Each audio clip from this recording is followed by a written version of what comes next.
avec nos invités, ce soir, nous allons essayer de parler de ce Heiva. Heiva 2006, un événement incontournable dans l'histoire et surtout dans la vie culturelle de notre Fénois. Et avec nos 11 invités, nous allons essayer de voir, de dégager les grands axes de réflexion qui nous permettront peut-être d'envisager quel Heiva demain. Jeanne? Bonsoir John, bonsoir tout le monde, bonsoir à nos invités ici présents sur ce plateau. 3 thèmes donc abordés pour ce débat. Le premier portera sur le bilan de ce Heiva 2006. Quels seront les résultats, les critiques qui seront apportées sur ce Heiva 2006? Quelles seront les conséquences pour l'avenir de ce Heiva? Le second thème portera sur le Heiva. Doit-il rester un spectacle populaire ou doit-il s'exporter dans ses communes avant de revenir sur Toata? Et enfin, le dernier point portera sur le Heiva dans sa périodicité. Doit-il se renouveler tous les ans ou alors tous les 2 ans? Voilà John, voilà donc chers amis, les thèmes qui seront abordés pour ce débat ce soir. Nous allons donc commencer par la présentation de nos invités. Tout d'abord, à tout seigneur, tout honneur, organisateur de ces festivités du Heiva 2006, le directeur de Heiva Nui, Julien Maï. Julien Maï est directeur de Heiva Nui, mais il fut également président du jury des festivités depuis 2002. Et il a donc eu l'occasion de voir vivre les groupes de l'intérieur. Et maintenant, en tant qu'organisateur, nous ferons le point avec Julien un peu plus tard. Bonsoir Manouche. Bonsoir John. Manouche Le Hartel, qui pour vous n'est pas une inconnue, d'abord artiste, avant d'avoir été directrice de Heiva Nui elle-même. Elle fut aussi danseuse dans le groupe de Coco Hota Hota et montait elle-même sa troupe de Touareva. Manouche, nous reviendrons un peu plus tard sur ta vision de ce Heiva 2006. Coco Tirao, Yorana Coco, Yorana. Merci d'être là. Coco Tirao, chef de groupe qui pose des points d'interrogation et des points d'exclamation, dans la mesure où le parcours est assez, comment dirais-je, sinueux, mais dans le sens haut vers le bas, mais je pense que Coco Tirao est là pour nous expliquer et donner également sa vision. Chef du groupe de Aotearoa et en catégorie historique. Merci d'être là, Coco. Merci. Matani Yorana. Maruru Charir Amai. Matani est une grande surprise, et une agréable surprise, en deux montées au Heiva, 2 titres. Un titre l'an passé, un titre cette année, nous y reviendrons, et qui a remporté le premier prix en catégorie légendaire cette année. Merci d'être là. Firmin Vero, Yorana Firmin, président du jury, personnage intéressant, très calme. On verra tout à l'heure s'il va garder son calme jusqu'au bout, parce qu'on va le titiller, c'est sûr, n'est-ce pas? Firmin Vero, président du jury 2006, mais aussi, c'est celui qui a conduit le groupe des Tamari Mataï avec la victoire, autant en hymne qu'en danse. Et il sera là, il est là ce soir pour nous expliquer les choix du jury qu'il a présidé. Arai Paheo, Yorana Arai, chef de groupe totalement atypique, surprenant. Un coup, il est là, un coup, il est là. Cette année, il est avec Vaida Onui.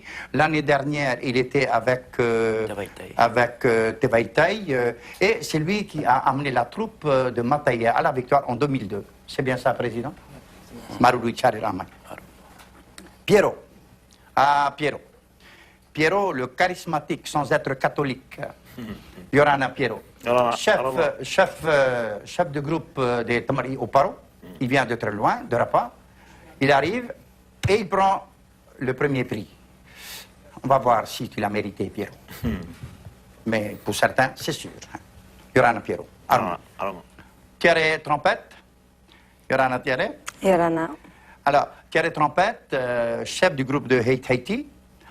On t'attendait naturellement beaucoup, t'attendais à la place de Piero, remportant le premier prix. Second prix, mais j'ai cru comprendre que tu tiens le coup avec beaucoup de dignité et de sagesse. Merci d'être là. Mais aussi, tu es là parce que nous allons te poser quelques questions, parce que tu es directrice également du bureau artistique de Heiva Nui. Merci Thierry. Bahire Kadousto, immense plaisir de te recevoir. Merci. Enfin, la jeunesse est représentée. Pardonnez-moi, mesdames, j'insistais un petit peu sur le caractère, comment dirais-je, inhabituel de Bahire Kadousto, qui n'est pas chef de groupe. Mais elle représente le groupe des Tamari Tiperwi ici ce soir. Elle est surtout auteure de textes. Et merci de venir défendre la philosophie des Tamari Tiperwi. Merci de m'avoir invité. Et enfin, Et enfin, vous connaissez tous Tchoti, George Kelly. Alors, George Kelly, lui, conduit la troupe de Temarama depuis 20 ans.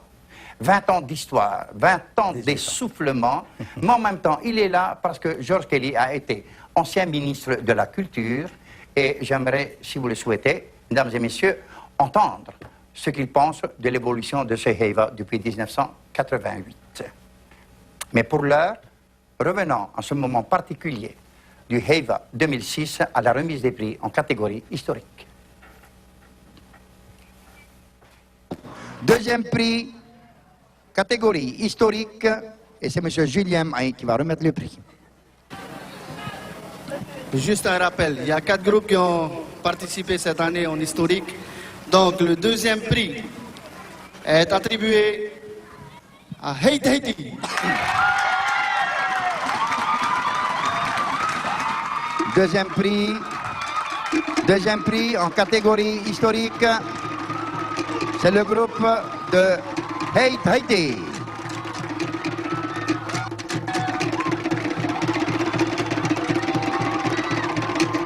Oya.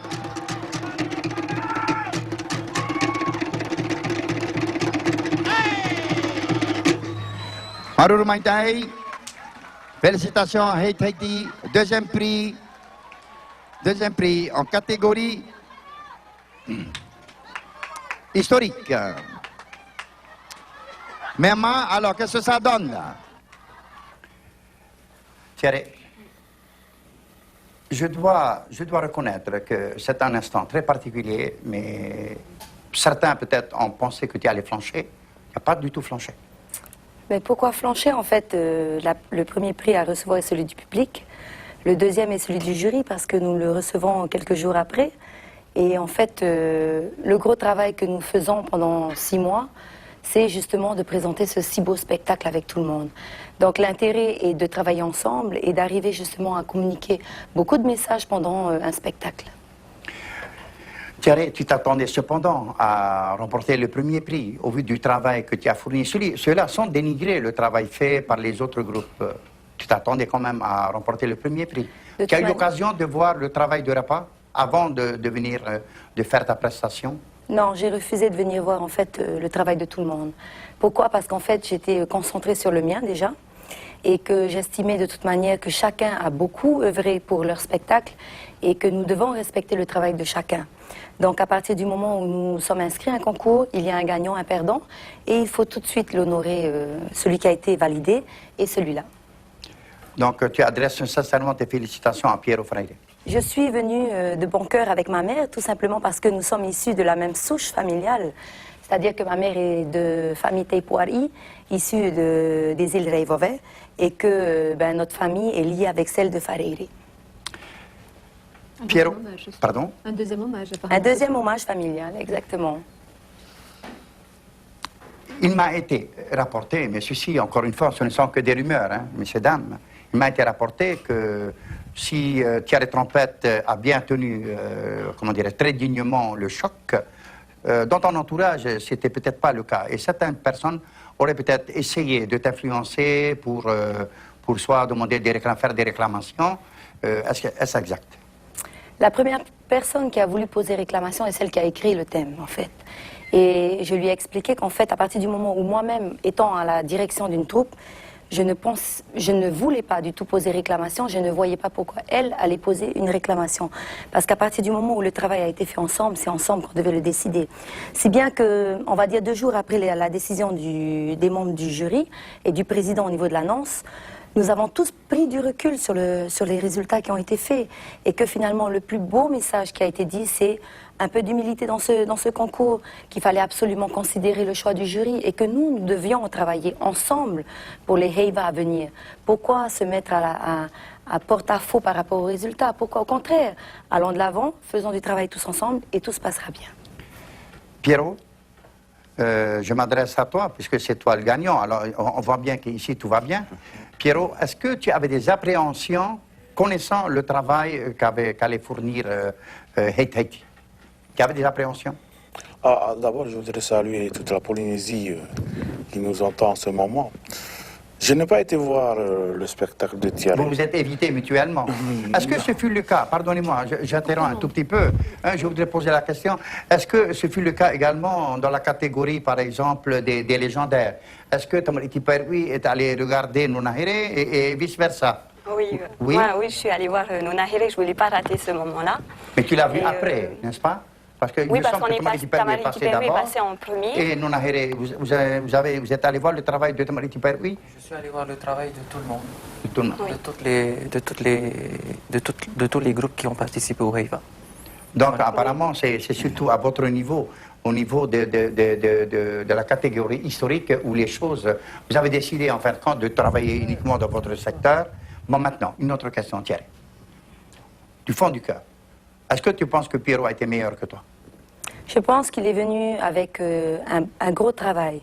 Je pense qu'il est venu avec toute sa population et travailler, descendre avec tout le monde justement à Tahiti pour montrer une partie de leur histoire, c'est quand même fulgurant.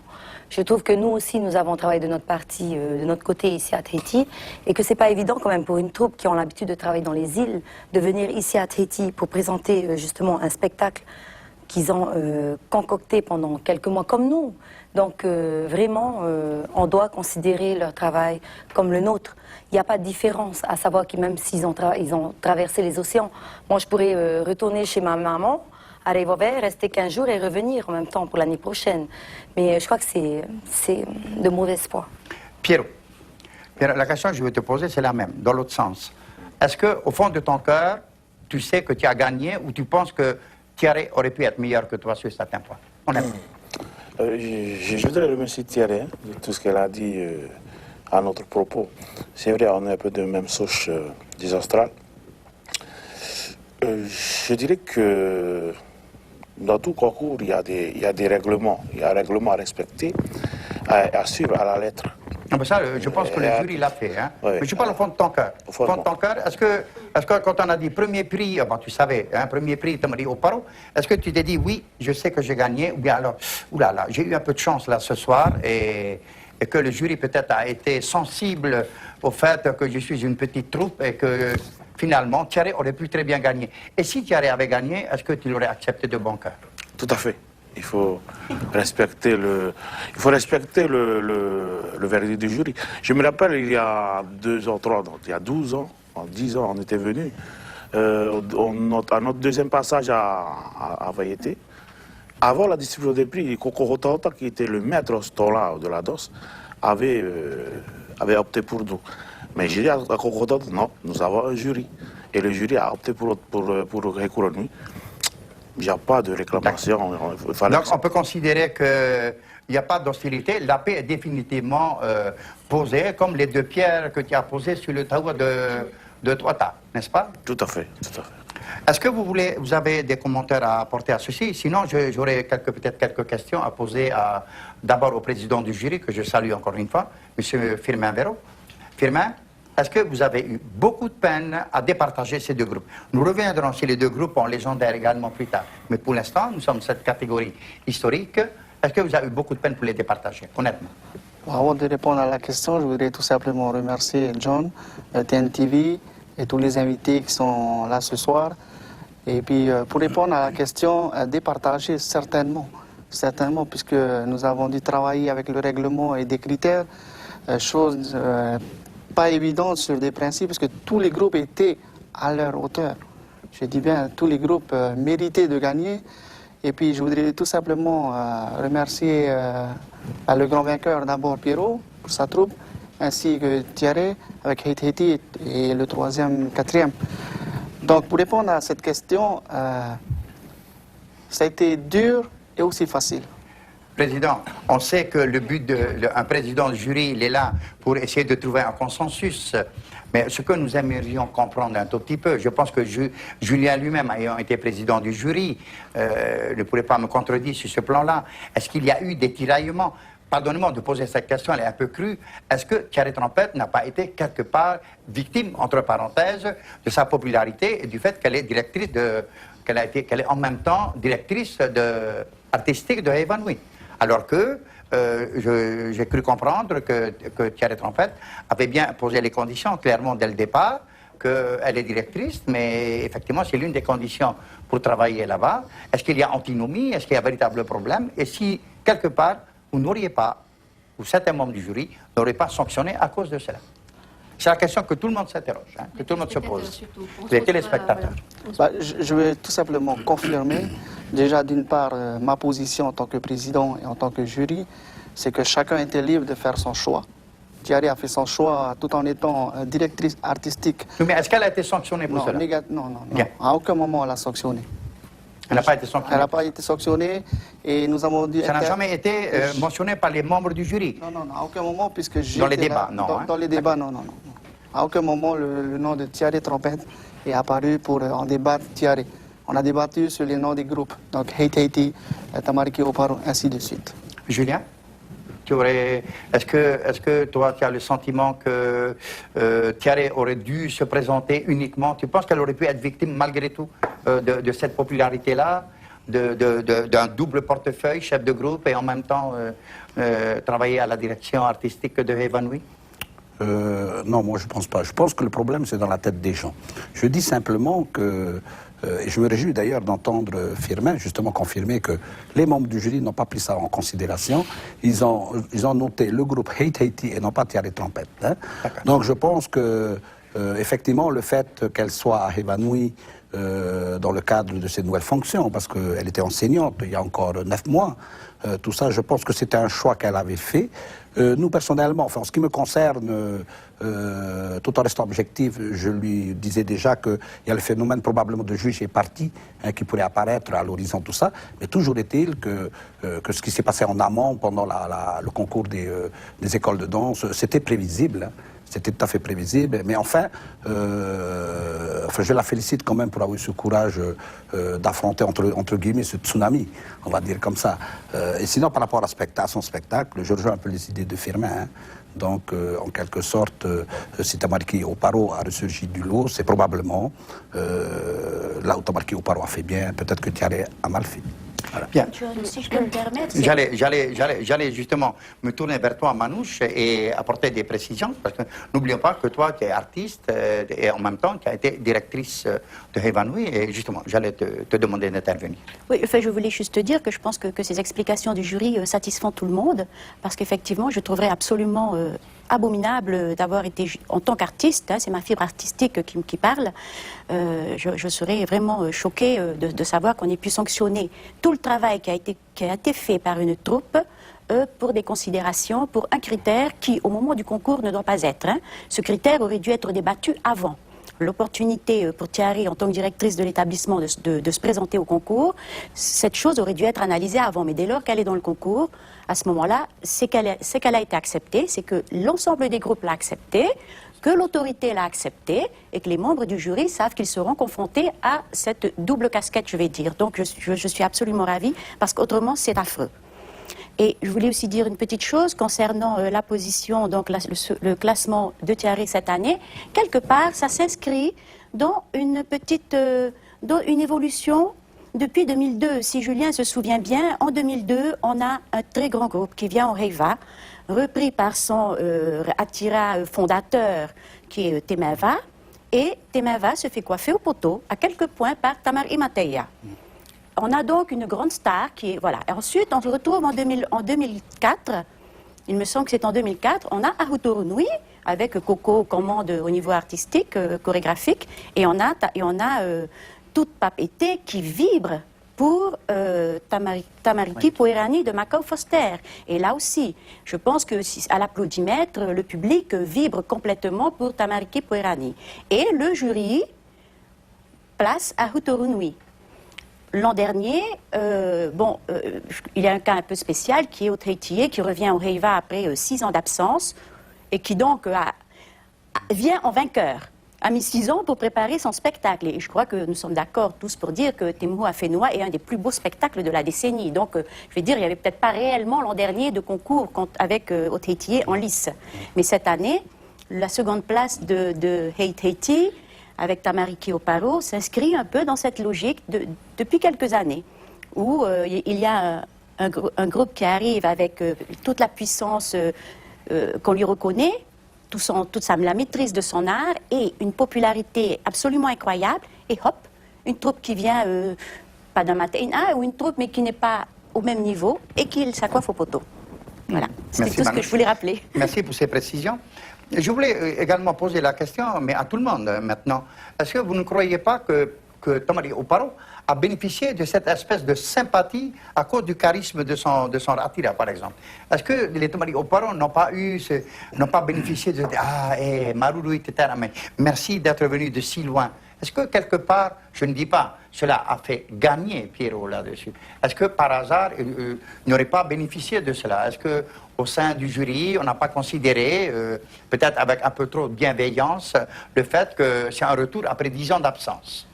Pour ma part, je voudrais quand même dire qu'à aucun moment j'ai voulu faire bénéficier quiconque, tout simplement puisque cette année nous avons avec les membres du jury instauré une petite nouveauté, à savoir à chaque répétition nous descendons vers la troupe, tout simplement leur dire combien nous reconnaissons le travail effectué et puis le bon courage au concours. Donc c'est pour quand même dire que tout le monde est bien parti sans avantage. Tout le monde était parti pour le jury au même point de départ. Président, vous n'allez pas me contredire quand même lorsque vous voyez un groupe. Est-ce qu'il est vraiment possible de faire abstraction de soi en disant je suis président du jury et de dire que je ne dois pas manifester la sympathie que j'ai pour tel ou tel groupe, pour quelque chose que je reconnais comme étant moi? Est-ce que quelque part, il doit y avoir ça dans le jury quand même? Je ne dis pas que ce n'est pas maîtrisé, je ne dis pas. Certainement, mais quand on s'engage pour être jury, pour être juge, on reste en tant que juge. C'est pour ça, au sein de mon jury, toutes les soirées, j'étais là quand même pour que nous soyons sereins et individuellement, par respect justement, vis-à-vis de tous les groupes, de rester sereins. Et est-ce qu'au jour d'aujourd'hui, est-ce que vous pouvez dire que toutes vos affinités n'ont pas influé sur votre objectivité? Je le confirme ouvertement. Je vais poser la question à nos autres invités. Quel est le sentiment que vous avez eu vis-à-vis de ce jury présidé? Nous savons que Firmin, il faut un homme calme, il faut quelqu'un de calme pour présider un jury. Moi, je l'ai vu avec Julien, Manouche, nous l'avons vu à l'œuvre. Vous avez vu, je pense que c'est un tiki qui en a remplacé un autre. Hein. Voilà, ce sont des tikis inamovibles. Des monolithes, là. Je pense que c'est nécessaire pour être président d'un jury, mais je souhaiterais avoir l'avis des participants. Georges Kelly. Bon, Georges, bien sûr, c'est pas parce que Temarama n'a pas remporté de prix, mais je pense qu'il a eu le temps de voir venir. Je souhaiterais avoir un peu votre avis à tous, comme ça, très brièvement. Soit vous ne répondez pas pour ne pas dire non, je ne crois pas, ou bien alors vous donnez votre sentiment. Je commencerai par Matangé. Bien sûr, tu as remporté le premier prix, tu ne vas pas me dire que c'est un mauvais jury, mais donne-moi quand même ton sentiment sur ce jury-là, n'est-ce pas? Matangé, s'il te plaît. Je ne doute pas du tout des compétences des membres du jury. Je pense que Heivanou est là pour organiser tout ça. Cette année, franchement, en tant que chef de troupe, j'ai beaucoup apprécié ce contact que nous avons eu dès le début, puisque nous nous sommes rencontrés à l'audition. Et c'était un contact qui a été continu, tout en respectant le règlement. Et moi, je pense que ça, c'est important. C'est un jury, pour moi, qui nous a mis en confiance, nous, pour que notre prestation, au même titre qu'à tous les autres groupes, se passe correctement. Voilà. Vous n'aviez pas l'impression que ce jury était simplement là pour faire plaisir et puis décider différemment de ce qu'ils pouvaient prétendre devant vous? Vous avez l'impression qu'ils ont travaillé en toute justesse? En toute justice, en tous les cas. Moi, je pense que oui. Je pense que oui, parce que lorsque nous avons fait notre répétition générale, ce que tout le monde a apprécié dans la troupe de danse, qu'on ne s'y attendait pas, c'est qu'il y a un dialogue entre certains membres du jury et la troupe de danse. Et moi, je pense que la danse, c'est aussi un dialogue. C'est pas que venir sur la scène et au revoir tout le monde. Moi, je pense pas. Quel est le sentiment de la troupe avec le deuxième prix? Vous avez le sentiment également que ce jury fait l'unanimité? Oui, à mon avis, disons que dans la troupe, il n'y a pas eu de surprise finalement. On a reconnu le travail fait par la troupe de Matani Kainuku. Et vous étiez heureux de votre seconde place? Oui, on était heureux de notre seconde place. C'est vrai que dans la rue, on nous disait, oui, Tamari Tiperui, c'est un style, Nonahire, c'est un autre style. Alors pour moi, il y aurait peut-être eu une question, un doute, un petit doute, hein, mais c'est vrai que... pour moi, ce qui est difficile, c'est de juger des spectacles différents dans leur style. Hein. Pour moi, chaque spectacle a un genre. Par exemple, si on compare Nonahire et Tiperui, ou encore Tamariki Oparo et Heiteiti. Et pour moi, c'est ce qui est difficile. Et, donc, il y aurait peut-être eu un doute à ce niveau-là. Mais pour la catégorie légendaire, je trouve que la victoire de Nonahire était presque incontestable. Par contre, pour la catégorie historique, c'est là que je comprends qu'il y ait eu des remous, parce que d'un côté, il y a un groupe qui arrive de son île et qui vient défendre un peu son identité et son appartenance à une autre terre. Et c'est aussi l'esprit communautaire qui arrive, qui défend un peu qui lève son drapeau. J'avais un peu cette impression-là. Et c'est un peu aussi un retour aux sources que j'ai vu. Et c'est pas pour dire que Heiteiti n'est pas dans cette tradition-là, mais c'est une tradition qui est autre. Donc à ce niveau-là, je pense que les membres du jury ont eu plus de difficultés. Et c'est, à mon avis, c'est la grille de notation qui a dû compter. Pierrot, tu veux intervenir? Oui, sur le jury, oui. Pardon? C'est le jury. Oui. C'est le jury. Je ne les connaissais pas tous. Enfin, on a mis qu'une 2 semaines pour les rencontrer un peu pendant la réunion qu'on avait fait, l'audition. Quand je les ai vus, j'avais un peu peur d'eux. C'est vrai? J'avais un peu peur d'eux quand je les ai vus. Tu avais peur de Firmin? Pour quelle raison? Parce que Tonio, je connaissais Tonio, moi, toi, Attends, pour nos invités, ça veut bien dire ce que ça veut dire. Hein? Mais je pense que le jury a été impartial, hein, parce qu'à la fin de notre répétition générale, ils ont été francs. Hein. Si vous voulez gagner le prix, le prix ne va pas venir vers vous, c'est à vous d'aller chercher, et vous êtes encore assez loin du prix. Alors, lorsque nous sommes rentrés dans notre logement, on a essayé de rectifier le tir pour pouvoir mieux faire que la répétition générale. Voilà. Donc là, jusqu'à présent, il y a une espèce de consensus sur ces résultats. Nous allons bientôt passer à un autre chapitre, mais pour l'instant, est-ce que... oui. Je reviens encore sur le jury. En 2001, j'ai eu la chance d'être membre du jury en 2001, voilà, c'est ça. Et puis...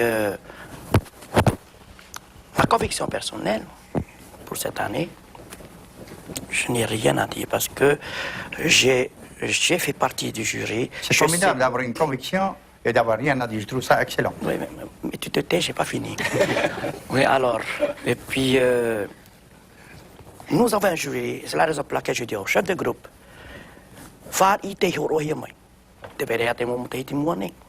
il faut accepter. Nous avons eu un règlement, il y en a qui n'ont pas suivi et il y en a qui ont suivi. Par exemple, ma troupe cette année, c'est faux qui m'ont suivi.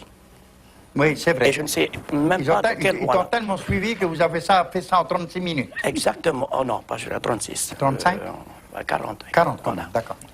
Bref. Alors, Oparo et Heiteiti. Bon, les blablabla, tcha. Bon, quelque part, en tant que chorégraphe, tu dois savoir, j'ai foiré là. N'est-il pas? C'est la raison peut-être pour laquelle vous êtes descendu à la 2e place. Enfin, c'est ce que je pense, moi. Très bien. Voilà. Georges, oui. Et ensuite, on change du chapitre. Quand j'ai vu Thierry arriver sur la scène, avec ses missionnaires, les Bibles et tout ça, j'ai pensé un peu au jury. Je me dis comment le jury va noter tout ce que Thierry est en train de montrer au public. Et les Tahoua, la réaction des Tahoua, et les missionnaires, la réaction des missionnaires, ces Bibles qui ont été brandies devant tout le monde pour... C'était des vraies Bibles, Thierry? C'était des vraies Bibles, mais non bénites. Donc, Non, mais- Bible considérée comme accessoire de spectacle. Oui, il y a plus de Bibles là-bas à l'église, hein. Faut plus aller chercher parce que Thierry a tout ramassé. Mais je pense qu'ils vont les revendre. J'ai tout acheté. Voilà, elle a tout acheté, mais elle va Ça les s'achète, revendre. hein. Excusez-moi. Je pense que, ayant été... Oui. Elle peut revendre plus cher parce que c'est devenu historique. Voilà, historique. Absolument. Absolument. Alors, donc, je me suis mis à la place du jury. Je me suis dit, comment le jury va pouvoir noter tout ça? C'est tellement joli, c'est tellement vrai. Et je me suis mis à la place du jury. Alors, finalement, le verdict est tombé. Bon, Thierry, félicitations. Pierrot, félicitations. Le jury a fait son travail, merci bien. Alors, j'ai suivi la remise des prix. Et à la radio et à la télé. Je voyais Firmin intervenir de temps en temps à la télé. Et quand j'ai pris ma voiture pour venir à Toata, je suivais la remise des prix à la radio. Et alors? À un moment donné, celui qu'on interviewait disait, tu vois, là, c'est Hollywood, là, c'est Hollywood, là, c'est Hollywood. Et il a répété 3-4 fois. À la radio? Quelqu'un qui À la parle comme radio. ça à la radio? Oui. Là, c'est Hollywood, là. c'est Je ne dis pas le nom, inadmissible. on peut pas dire le nom ici. Je me disais, pourquoi on donne des prix à des groupes qui viennent présenter le spectacle de Hollywood? Et celui qui disait ça, c'était un membre du jury à la radio. Alors, comment le jury... Ah, c'est- on va tout savoir, là, Ouais. monsieur Alors- le Président. Hein. Ouais. Alors, comment le jury... On peut réécouter la bande et tout ça pour confirmer ce que je viens de dire. Bon. Et voilà. Alors, donc, il y a cette réaction-là. Et on est venu également sur les Jiménez. Peut-être on parlait des Jiménez tout à l'heure. Tout à l'heure. Et je dirais ce que je pense sur les Jiménez. Voilà. Bon, est-ce qu'on peut considérer qu'on a fait le tour sur ces résultats? Tout le monde est plus ou moins d'accord sur ces résultats? Il n'y a pas de contestation? J'aimerais avoir l'avis de Coco Tirao Pas du sur... tout. J'étais vraiment content au niveau des jurys de cette année. Ils ont été très, très secrets. Rien n'a été divulgué. Même ils étaient surpris au résultat de savoir que certaines personnes ont gagné ça. En tout cas, pour ma part, à Hutorunui, on retient une bonne chose pour cette année, c'est qu'il ne faut pas dormir sur ses lauriers. Il faut toujours se battre. Il faut toujours se battre. Hutorunui avait pour objectif cette année de venir d'abord se faire plaisir. Parce que je trouve que l'esprit du Heiva commence à se perdre. C'est tellement... Le truc du concours est tellement ancré dans la tête qu'on est venu que pour ça. Et puis le danseur et la danseuse ne reflètent plus cette vie, ce vouloir de partager avec tout le monde, cet amour de sa culture. Et je trouve dommage. Parce qu'autrefois, lorsque j'allais au Heiva, lorsqu'un groupe montait sur scène, après sa prestation, on sortait à l'extérieur. C'est bien, vous avez fait une belle prestation, mais vous avez faussé sur ça. Il y avait des discussions. Alors que cette année, dès qu'un groupe a terminé, chacun rentre chez soi. Il n'y a plus cette communication et c'est vraiment dommage. C'est peut-être un sujet que nous devrions discuter un peu plus tard. Il est vrai qu'on a senti un petit peu ce caractère un peu trop concours. Et puis, une fois que c'est terminé, on se tourne un petit peu le dos. Et c'est vrai que moi, je pense que je suis d'accord avec toi, Coco, que c'est peut-être quelque chose qu'il faut en parler. On essaiera d'en parler ce soir. Avant de changer de chapitre, j'aimerais passer la parole à Julien, directeur de Heivanui, pour faire un peu la clôture. Et puis, j'aurai une autre idée à proposer tout de suite après. Merci, John. Ouais, je pense que le jury cette année a été serein, effectivement.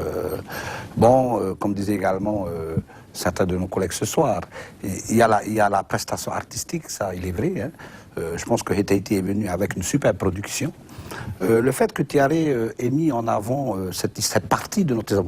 je trouve qu'elle a énormément de courage de faire débarquer toute une équipe sur Toata et secouer, justement, faire vibrer Toata avec les Bibles. Tout ça, moi, je pense que c'est un mérite. Parce que beaucoup pensent à certaines choses mais ne veulent pas le dire ou ne veulent pas le montrer. Sinon, par rapport, comme je disais, donc, il y a toute la partie artistique du spectacle, mais il y a également cet esprit du Heiva. Donc je pense que personnellement, je n'ai approché personne pendant la préparation du Heiva, aucun groupe je ne suis allé visiter, aucun membre du jury je me suis assis avec eux, ça c'est clair. J'ai eu l'occasion de parcourir tous les thèmes de nos groupes que dans la dernière semaine, alors que la compétition était ouverte. Hein. Donc j'ai décelé par rapport à l'interprétation personnelle, ça c'est un avis personnel, par rapport à l'interprétation de Hetaiti, on va dire, de petites carences. Mais ça n'engage que moi. Également chez Tamariki Oparo, mais je pense que Tamariki Oparo est venu avec les entrailles de sa terre, est venu pour un message bien spécial, hein, qui est celui, un message de paix. Hein. Ça me fait ramener un petit peu vers Tamariti Peroui, qui est arrivé avec les deux bornes, en quelque sorte, pour lui. C'était il y a 2 ans. Oui, c'était il y a 2 ans, qui a un cap à prendre. C'était l'année dernière, qui avait un cap à prendre et que personne ne savait ce qu'il y avait au bout du tunnel. Et je pense que Tamariki Oparo a amené la réponse. Pendant 1 an, on était en train de patauger en se demandant c'est quoi véritablement mais c'est quoi ce cap et ainsi de suite. Et je pense que le spectacle de Tamariki Oparo reflète tout à fait la suite du spectacle de Tamariti Peroui l'an passé. Je philosophe un petit peu dans ce domaine. Tu considères que les Tamariki Oparo s'inscrit un peu dans cette mouvance, dans ce courant qui a été entamé il y a 1 ou 2 ans? Par rapport au spectacle qu'il a présenté cette année, oui, tout à fait, dans cette authenticité, cette simplicité.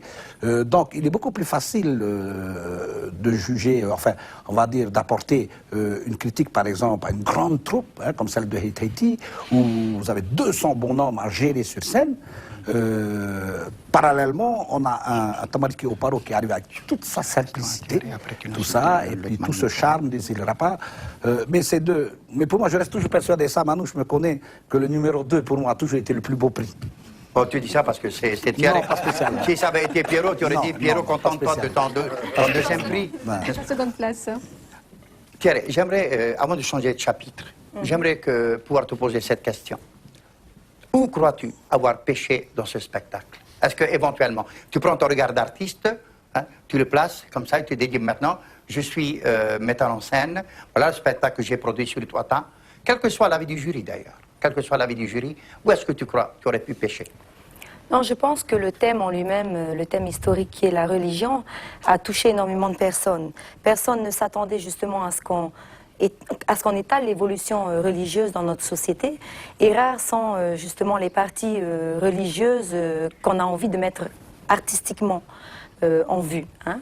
Il faut savoir une chose, c'est que l'arrivée de l'Évangile, tout le monde le traite, clairement. Hein, 5 mars 1797, tout le monde le sait. Hein. Mais entre-temps, il y a des périodes qui ont été, on va dire, pas évitées, mais on ne veut pas en parler.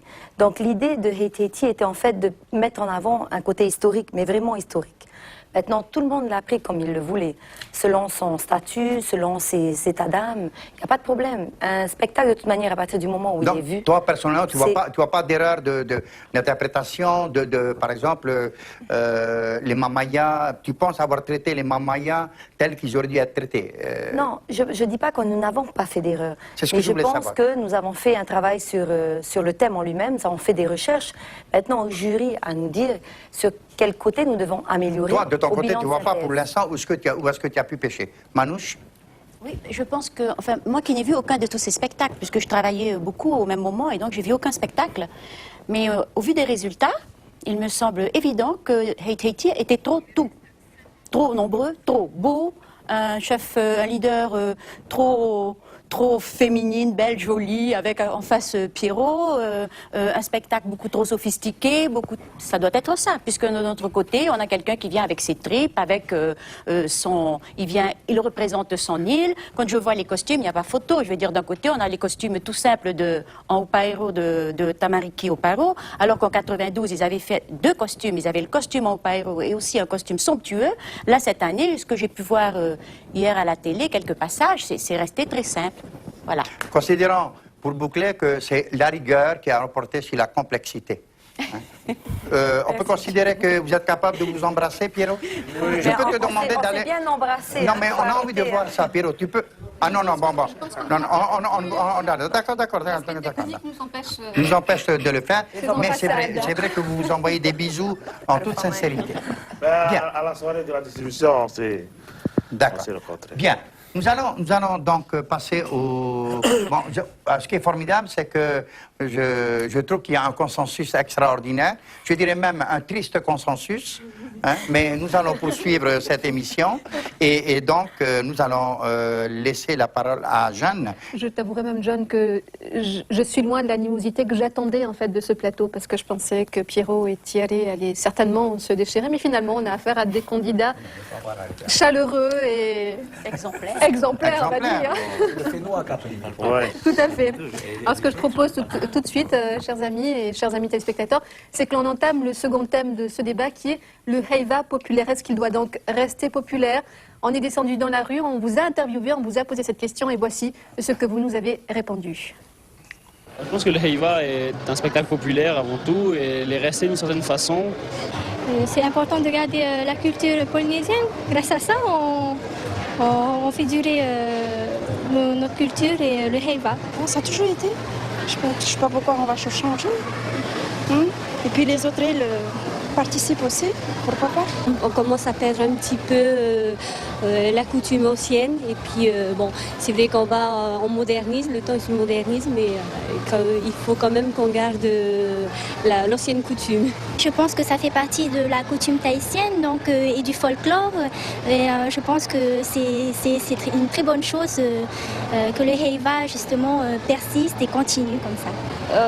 Envers les Popas sont un peu réticents et puis voilà qu'on avait envie de connaître leur culture, de s'intégrer entre guillemets à leur culture, à connaître un peu leurs coutumes, etc. Et je pense que oui, effectivement, ça devrait rester accessible à tous et être une fête pour tous. Enfin, si je pense au départ on était renfermés, on faisait que ça chez nous, mais tant mieux pour les groupes de danse qui se déplacent dans les pays étrangers, donc pour faire connaître qu'on découvre autre chose, aussi bien que nous, Tahiti, on découvre autre chose des pays étrangers. Il doit rester populaire, pourquoi? Parce que c'est nos ancêtres qui ont ouvert cette culture, c'est la danse polynésienne et c'est très connu mondialement. Vous voyez, elle doit rester populaire. Il s'agit de la culture polynésienne, donc je dois dire que ça ne doit pas être commercial, quoi. C'est un but non lucratif, je dirais, et comme c'est mis par le ministère de la Culture, donc ça doit rester un but non lucratif. Il doit rester populaire parce que c'est pour promouvoir la Tahiti, la culture tahitienne, la danse tahitienne, et ça permet surtout aux gens de se rencontrer dans une ambiance festive. Que les jeunes n'oublient pas notre propre culture. Au lieu d'aller danser le hip-hop, ça je critique beaucoup le hip-hop. Hein? Je préfère qu'ils aillent danser un peu de pauti, aller pautinia et pautiraro, comme on dit. C'est pas intéressant, ça ne gagne pas la vie. Et on ne vit pas avec ça. Perdre de temps. Il n'y aurait pas le charme que ça a et voilà. Et puis il faut que ça soit accessible à tout le monde parce que tout le monde doit y participer. C'est la culture polynésienne, c'est tout le monde. Voilà. Ça remet en évidence la culture polynésienne et ça fait revivre. Parce que c'est aux oubliettes des fois, voilà. Je crois que ça va arrêter un jour, ça allait nul. Parce que maintenant les jeunes deviennent... Il n'y a pas de taille fine en ce moment, il n'y a que des costauds là. Surtout les filles. Mais c'est ma pensée. Tout le monde a droit à sa chance. Et tout le monde a droit à sa danse. Absolument. Je trouve extraordinaire la réponse des gens à cette question. Heiva populaire, alors... moi, j'ai un concept du Heiva populaire. Il y a bien un rapport avec le peuple. Est-ce que le peuple se sent concerné par l'événement? Est-ce que, et c'est la première question que nous allons poser dans ce chapitre au directeur de Heiva Nui, éventuellement à la directrice artistique, quoique peut-être elle préférerait s'en abstenir pour l'instant, ayant été tellement occupée à la préparation de son groupe. Mais auparavant c'était l'ambition de Heiva Nui cette année, n'est-ce pas? De faire de ce Heiva un Heiva festif, populaire et rassembleur. Là, apparemment, pour ce qui est des résultats, c'est consensuel. Mais est-ce que les chiffres parlent en faveur d'un bon déplacement de la population? Est-ce que les groupes ont eu le sentiment qu'ils ont eu du monde? J'ai pas l'impression parfois. Hein. Alors, quel sens donner à ce mot Heiva populaire? Ou quelle ambition, en tous les cas, pour Heiva Nui dans les années à venir? Julien. Je pense qu'il ne faut pas perdre de vue que c'est le premier G. Donc je pense que toutes les erreurs qui ont été commises en cours de parcours peuvent être pensées et repensées pour l'année prochaine. Mais toujours est-il que le contexte du rassemblement a obligé Heiva Nui justement à envisager la création d'un site ludique. Et grâce justement au ministre de l'Équipement qui nous a affecté la place de Sigogne, c'est comme ça qu'on a pu rassembler tous ces artistes. Là, tu es en train de parler de Heiva dans son ensemble. Dans pas son simplement ensemble. Je parle du Heiva rassembleur. Du Heiva rassembleur. Voilà. Les artisans, le sport, la pirogue, n'oublions pas. Tout à fait, ouais. Donc tu considères un petit peu, Julien, le fait d'avoir mis tout ça un petit peu dans un même périmètre, c'est une réponse déjà à un Heiva rassembleur? C'est une réponse, mais ce n'est pas toute la réponse en quelque sorte. Si on calque par exemple, pour ceux qui vont à Hawaï, c'est clair, quand on va au PCC, c'est là où il y a tout le village. C'est un peu cette idée qui a été retenue, c'est de mettre ensemble tous ces artistes de la culture. Quoique, bon, ben, la rame en ce moment, ils ont toujours comme objectif qu'il faut ramer pour le sport. Peut-être que demain on ramera pour la culture également. Hein. À mon avis, c'est ce qui manque un petit peu dans ce Heiva. Une question que je souhaiterais poser également à Manouche, mais cette question s'adresse également au directeur de Heiva Nui de ce Heiva 2006, c'est quand on parle par exemple du peuple, hein, du peuple qui vient voir le Heiva. On s'en rappelle à Vaiete, il y avait une tribune en face, et cette tribune offrait à peu près 500 places tous les soirs au peuple, aux Nouna qui pouvaient parfaitement payer leur billet, mais ils préféraient également venir se sentir là, dans une ambiance un peu fraternelle et familiale. Est-ce que c'est carrément impossible de le faire avec Tuata? Est-ce qu'il n'est pas possible de consacrer, par exemple, dans les tribunes latérales, la tribune C et la tribune B, je ne sais pas moi, 300 places et 300 places tous les soirs en disant « c'est pour vous ». John, en tout cas, c'est ce que nous avons fait en 2002, 2004 et 2005. Hein. Il y avait les places, les extrémités de l'arc de cercle de Tuata étaient disponibles gratuitement à tous ceux qui se présentaient à partir de 18h au guichet. Ah, mais ils étaient obligés de prendre un guichet. C'est nécessaire pour maîtriser... Oui, parce que sinon, ça veut dire qu'on peut rentrer dans l'enceinte sans avoir de place. Donc il faut bien un guichet. Tuata a des entrées, il y a 8 entrées différentes, donc il faut retirer son ticket. Mais je crois que même à Vaiete à l'époque, il me semble que c'était aussi le cas. À 18h, on voyait tout plein de monde qui venait, et puis pour avoir accès à la tribune populaire qui était en fait à laquelle les artistes tournaient le dos. Ce qui n'est pas le cas à Tuata, mais enfin bon, je pense que ça a été fait. Pour quelles raisons Heiva Nui n'a pas appliqué des restrictions budgétaires Non, pas du tout. Ce que vient de dire Manouche, c'est exactement la réplique de cette année. Heiva Nui a consacré des places populaires, même à tous les groupes de danse qui passaient en prestation. Non. Là, pardonne-moi. Les associations. Président, monsieur le directeur de Heiva Nui, ce n'est pas du tout ce que je voulais dire. Les billets que vous donnez aux groupes, je ne parle pas de ça. Je parle des gens qui n'ont rien à voir avec les groupes, qui décident de venir voir ce soir Temarama, qui ne sont pas de Temarama et qui viennent chercher des billets gratuits. Je ne parle pas des billets que vous donnez aux sympathisants des groupes. Hein. Je pense qu'il est normal qu'ils en bénéficient. Je parle vraiment de monsieur Praita et monsieur Tchioni, avec monsieur et madame Praita, qui viennent et disent « je vais aller au Heiva ». On m'a dit que je pouvais y aller, sans que je sois sympathisant de Haiti ou de Temarama ou de... Nous avons accepté les personnes dans ce cas de figure, comme vous disiez cette année, de les faire entrer gratuitement et de les faire asseoir sur les coquilles de Tuata. Bon, par rapport à ce que Manouche disait, effectivement, on ne les faisait pas passer au guichet, mais toutes les personnes qui se présentaient autour de l'arène de Tuata et qui demandaient à rentrer gratuitement, ils rentraient gratuitement. Oui. Il y avait un quota de sièges qui avait été... Nous sommes bien d'accord que, moi je pense que dans ton extrême générosité, tu ne refusais pas aux gens de venir et de rentrer. Je vous le dis par là, mais il n'y a pas eu d'annonce, par exemple, dans le style, voilà, vous n'avez pas communiqué sur cette possibilité-là pour les gens de venir ce soir. Il y a 600 places de gratuites tous les soirs à Tuata, et que peut-être que le peuple pourra en bénéficier. C'est dans ce sens-là, je voulais aussi cet aspect populaire, c'est-à-dire drainer les gens. Julien, toi-même, tu me l'as dit, un soir, tu as vu débouler les gens parce que c'était gratuit. Parce que ça a été annoncé que c'était gratuit. Tu étais pris, c'est pour quel événement? C'est ça que je voulais dire. Est-ce que vous ne pensez pas que vous devriez le faire? On a eu l'impression que l'information, en fait, a été occultée, que le public ne devait pas savoir, en fait, que les accès étaient gratuits pour eux. Bon, je pense que c'est quelque chose que on peut peut-être espérer, là, sur ce plateau, dire que l'année prochaine, voilà, on va donner 600 places, c'est bon, 600 ou 250, 250, ça fait 500, on va donner 600 places. Moi, je pense qu'il y a vraiment des gens, parce que les tarifs sont élevés. Quelqu'un me faisait la remarque il n'y a pas longtemps que lorsqu'on veut aller voir un spectacle à Tuata et qu'on soit un couple avec un enfant, 3 personnes, c'est 6 000 francs tout de suite pour une soirée. Alors, on est obligé de choisir sa soirée et pourtant, on a bien envie de voir un autre soir, le groupe de Vaira ou un autre soir, ceci. Alors, les tarifs, peut-être pour les rendre populaires, baisser un petit peu les tarifs, je ne sais pas si c'est possible, Julien. Non, et peut-être aussi cette possibilité-là de dire, vous avez vraiment tous les soirs 600 places. Il y a peut-être ça aussi, effectivement, mais je signale quand même qu'il y a 3 tarifs différents.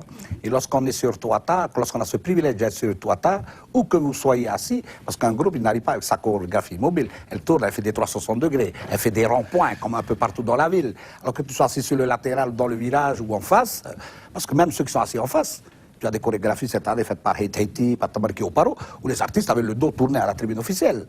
Donc, où que vous soyez sur Touata, vous êtes servi pratiquement à la même enseigne. Donc, je rappelle encore qu'il y a des tarifs dégressifs. Hein. Donc, c'est un peu comme Bien. dans toutes les Une autre grands, question les plus grands précise, salles de alors, spectacle. concernant les tarifs, puisque nous y sommes, les tarifs des places. Il y a combien de places en tribune A 3570. 3500.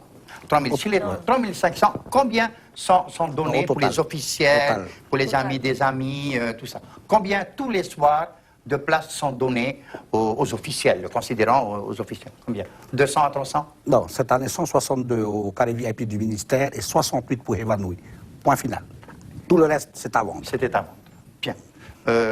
C'était à peu près... Non, non. C'était à vendre. Hein. Non, nous, l'année dernière, nous en donnions beaucoup plus au ministère qui gérait ça avec les associations de jeunesse et tous les autres. On en donnait un nombre beaucoup plus élevé. Mais c'est vrai que le carré des officiels était limité à une centaine de places et Heivanui avait aussi un petit quota pour ses invités, pour les gens qui... Bien sûr. Voilà. Mais ça, c'est tout à fait normal, disons. Il n'y a rien de, comment dirais-je, d'injuste, il n'y a rien de... Hein, c'est pas gênant. C'est pas gênant que l'on donne 100 places comme ça, par exemple, tous les ans, à ceux que le peuple considère ayant les moyens, par exemple, de se payer leur place. Si on voit ça de cette façon, oui, ça peut être gênant. Ça peut être gênant. Je suis 3500 Ça ne me dérange places, pas personnellement, ouais, Julien. ouais. Mais il y a des gens qui s'interrogent sur ça, on les voit, ce sont les Feyamana, en quelque sorte, Tout à fait. qui ont les meilleures places, et non seulement ça, ils ne paient pas. Oui, mais la particularité de ce Heiva, il faut également le dire, c'est que la jeunesse internationale nous est tombée pas comme un cheveu dans la soupe, mais comme une perruque dans la soupe. Et nous avons des personnalités de ce grand Pacifique. Faut-il faire payer les places? Oui ou non? Je dis non. Oui, mais enfin, Pour on ne parle l'image pas de cela. emblématique, Le festival des jeunes du Pacifique, c'est la première fois qu'il y a chez nous. Mais enfin, c'est presque récurrent quand même, on le sait. Est-ce que ça me gêne particulièrement? Non, mais c'est une question qui vient à l'esprit des gens de voir que, voilà, soirée des lauréats, 100 places, les gens se disputent derrière le guichet et il n'y a plus de place pour ceux qui peuvent payer. Alors, oui, Coco. Sinon, pour les places aussi, hein, il y a des personnes qui viennent voir les spectacles de certains groupes et dès que le spectacle est terminé, ils s'en vont, ils ne reviennent plus. Et je trouve, enfin ça fait mal au cœur parce que les troupes qui arrivent juste après, le fait de regarder sur les tribunes, il n'y a pas de public, ça fait quelque chose. Pire quand c'est les groupes de chant qui viennent.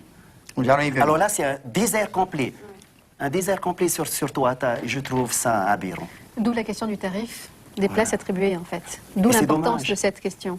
Est-ce que l'accès, justement, populaire, l'accès gratuit à la population ne va pas favoriser, justement, la venue des spectateurs pour assister aux différentes prestations? La question, elle est là. Parce que les spectateurs, le public se plaint. Cette année, je dois dire que Touata était plein aux As tous les soirs. Pas tous. Pas toutes les soirées. Enfin bon, quand je dis plein, je m'arrête à 3000. Il y a quand même des consignes de sécurité que Manouche connaît très bien. On a 3500 places, mais il faudrait attention à tous les débordements. Il y a eu un soir où on a énormément débordé, on était pratiquement hors la loi. J'aimerais que vous me... Combien fait Touata lorsque c'est tout plein, partout? 6000? 4000 places? Non, parce que la piste ne compte pas, mais il y a 3570 places assises. Et donc en tribune A, combien? Il y a à peu près 1000, 1200, 1100, 1200, ouais, ça tourne. 1200 places assises, hein, d'accord. On peut faire un effort pour l'année prochaine pour le Nouna, en quelque sorte, que l'on communique, que vous communiquez clairement là-dessus, en quelque sorte. Mais moi, j'aimerais rajouter une chose, c'est qu'aussi le public est sélectif. C'est-à-dire que le public, quelque part, désire acheter des billets selon un type de spectacle qu'ils attendent. Et ça, je trouve que quelque part, c'est un... Je dis pas un manque de respect, mais je crois que tout le monde a sa part de travail et tout le monde doit être considéré dans son spectacle. Donc, à partir du moment où quelqu'un vient retirer un billet, je le dis clairement, parce que j'ai été chef de troupe et que ma soirée était à guichet fermé, et que j'estime que de toute manière, quel que soit le groupe qui se représente, on a tous envie de montrer quelque chose. Donc, je pense que quelque part aussi, il faut que le public aussi fasse attention à ce qu'ils font, parce que bon, on travaille tous de la même manière, et il faut considérer le travail de tout le monde de la même façon. Donc, je trouve que quand même le public est assez dur. Entre guillemets. Il est dur en ce sens que même s'il avait des places gratuites, il ne viendrait pas parce que ce soir c'est machin, il viendra un autre soir Exactement. parce que c'est oui, machin. Parce que je pense que maintenant les gens sont dans une société où ils vivent d'une certaine manière. Et qu'on a beau, on ne va pas le cacher, on propose des billets, ils vont dire oui, oui, pourquoi pas, mais on ne sait jamais pourquoi ils viennent et jamais. C'est toujours selon leurs états d'âme et selon ce qu'ils aiment, leurs sentiments. Donc on ne peut pas renier la population comme ça, on ne peut pas leur dire oui voilà, on propose des billets pour voir telle personne. Ils vont toujours vouloir le groupe justement qu'ils ont envie de voir et parce qu'on en parle. C'est là où peut-être il faut faire un équilibre entre les deux. Mais qui doit faire cet équilibre? C'est l'organisateur. Non, pas automatiquement. En communiquant peut-être? Non, je pense pas. Je pense que nous tous, chefs de groupe, devons nous serrer les coudes. Nous tous devons parler ensemble justement de ce travail que nous faisons ensemble et de communiquer à tout le monde justement que on travaille tous pour la même chose. Pourquoi pas une année se retrouver tous ensemble pour faire un grand spectacle, pour que les gens arrêtent de faire une certaine concurrence entre chaque groupe, pour que les gens comprennent en fait que nous travaillons ensemble. Qu'est-ce qui s'est passé? Je ne vais pas le cacher. Le jour de la soirée d'ouverture pour le Rahiri, on dansait chacun de notre côté, mais quelque part on était hyper joyeux parce qu'on voulait montrer ce qu'on avait dans notre cœur. Remise des prix, même chose. Il faut travailler ensemble. Il faut qu'on travaille sur ça. Donc pour travailler sur un Heiva populaire, c'est l'affaire bien sûr des organisateurs, mais également des chefs de groupe. Voilà, c'est-à-dire encourager. Pourquoi ne pas bien. travailler un jour sur un spectacle ensemble? Voilà ce que j'appellerais un vœu que je souhaite ne pas rester pieux, mais qui pourra être réalisé. Pour dire honnêtement, il faudrait alors dans ce cas-là que les rivalités disparaissent pour pouvoir dire, écoutez, je vous encourage. Est-ce qu'il existe Alors, existe-t-il réellement des rivalités? Puisque finalement, sur le plateau, on a l'impression il n'y a pas de rivalité. Tout le monde s'adore. Il en existe toujours. Pourquoi? Parce que des gens qui n'ont jamais œuvré dans le Heiva arrivent comme ça une année et désirent vivre un Heiva. Ils ne savent pas tout le travail qu'il y a derrière, ils ne connaissent pas toutes les recherches qu'il y a, le travail des costumes. Donc, automatiquement, le fait de ne pas avoir un prix, ils vont se tomber et monter. Alors que nous, qui avons œuvré des années, on va se serrer les coudes. Mais vous avez le nombre de personnes qu'on a derrière, c'est pas évident. On en a peut-être 80 au minimum. Moi, j'en ai 200 cette année. C'est dur de sensibiliser tout le monde. Tu penses mais être 200 encore l'année prochaine? Je pense qu'on y arrivera et je pense que nous devons travailler ensemble. C'est l'intérêt. Bien. On va peut-être laisser là ce sujet et passer au prochain.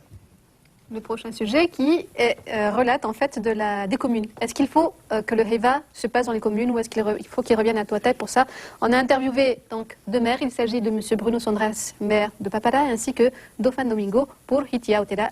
Les voici. À Papara, ça fait 2 ans que nous ne plaisantons pas de groupe à Tuatha. Peut-être parce qu'il y a un Heiva qui est organisé chaque année dans la commune et que les jeunes se donnent à fond pour défendre les couleurs de leur quartier au sein de la commune de Papara. Alors qu'il y a 2 ou 3 ans, chaque fois, Papara a pu présenter un groupe. Peut-être également que dans le passé, il y a eu beaucoup de frustration sur les verdicts qui ont été donnés. Vous le savez, les gens se donnent à fond, s'entraînent à fond sur un thème, et puis parfois les verdicts ne sont pas à la hauteur des espérances, et puis ça décourage pendant un certain nombre d'années. Mais Tuatha, c'est un peu particulier. Tuatha a sa place, le Heiva a été à sa place, mais je crois qu'il faut aussi relever le fait que les communes maintenant organisent leur propre Heiva de plus en plus, et c'est certainement lié à ce fait-là aussi. Pour moi, c'est pas un problème de faire le Heiva sur la commune, mais de voir aussi auprès de nos gouvernements que le gouvernement aide aussi la commune, une partie pour les manifestants, pour le Heiva. Voilà, alors moi j'ai bien le sentiment que ces deux maires ont des opinions totalement opposées sur le Heiva. Moi, je souhaiterais avoir votre avis, pour ceux qui concourent ici à Tahiti, également Manouche, qui a été pendant de nombreuses années directrice de troupe.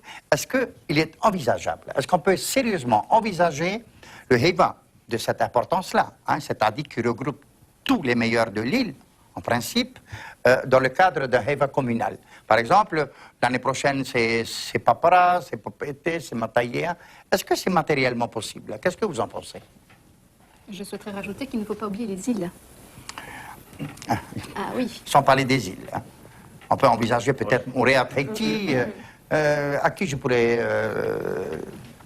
Firmin. Je pense que bon, c'est envisageable. Techniquement parlant, je pense aussi qu'on a les moyens au jour d'aujourd'hui de faire le Heiva où on veut.